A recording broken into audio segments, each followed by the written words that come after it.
ಗೌತಮಿಪುತ್ರ ಶಾತಕರ್ಣಿ ಬಗ್ಗೆ ನೋಡೋದಾದ್ರೆ ಈತನು ಶಾತವಾಹನ ವಂಶದ 23ನೇ ದೊರೆ ಮತ್ತು ಪ್ರಮುಖ ಅರಸನಾಗಿದ್ದನು. ನೆಕ್ಸ್ಟ್ ಈತನು ನಹಪಾಣ ಅಥವಾ ಶಕರ ದೊರೆಯಾಗಿರುವಂಥ ನಹಪಾಣನನ್ನು ಕೊಂದು ಸ್ವಾತಂತ್ರ್ಯ ಸಾಮ್ರಾಜ್ಯವನ್ನು ಸ್ಥಾಪನೆ ಮಾಡ್ತಾನೆ ರೀ.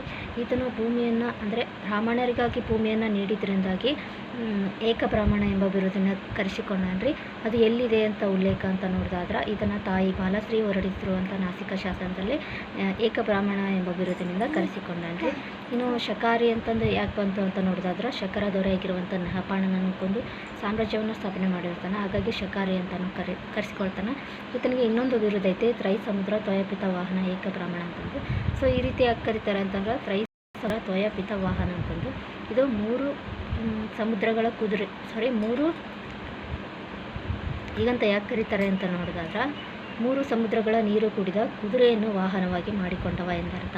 ಹಾಗಾಗಿ ತ್ರೈಸಮುದ್ರ ತ್ವಯಪಿತ ವಾಹನ ಅಂತ ಕರೀತಾರೆ.